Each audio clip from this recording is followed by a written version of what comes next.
Chapitre 1 de troisième partie pour une nuit d'amour. Souvent même, quand il savait les airs de mémoire, Julien soufflait sa lumière par économie. Du reste, il aimait l'obscurité.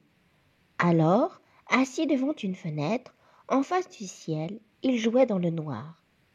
Des passants levaient la tête, cherchaient d'où venait cette musique si frêle et si jolie, pareille aux roulades lointaines d'un rossignol.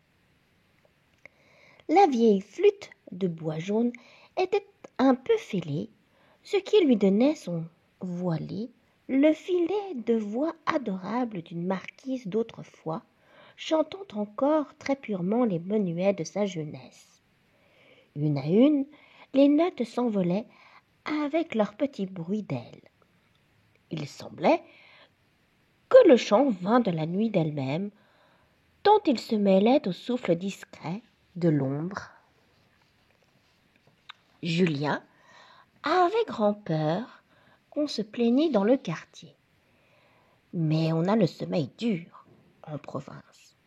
D'ailleurs, la place des 4 femmes n'était habitée que par un notaire, maître Savournin, et un ancien gendarme retraité, le capitaine Pidou, tous deux voisins commodes, couchés et endormis à 9 heures. Julien redoutait davantage les habitants d'un noble logis, l'hôtel de Marsanne, qui dressait de l'autre côté de la place, juste devant ses fenêtres, une façade grise et triste d'une sévérité de cloître. Un perron de 5 marches, envahi par les herbes, montait à une porte ronde que des têtes de clous énormes défendaient.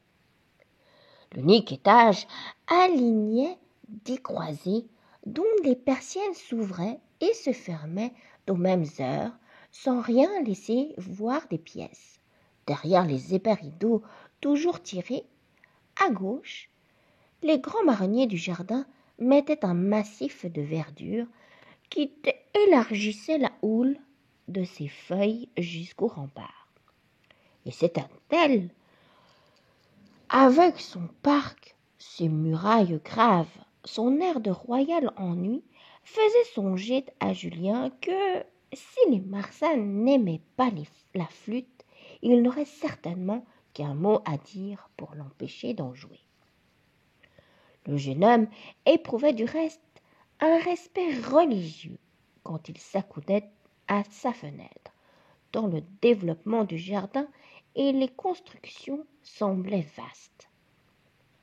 Dans le pays, l'hôtel était célèbre, et l'on racontait que des étrangers venaient de loin le visiter.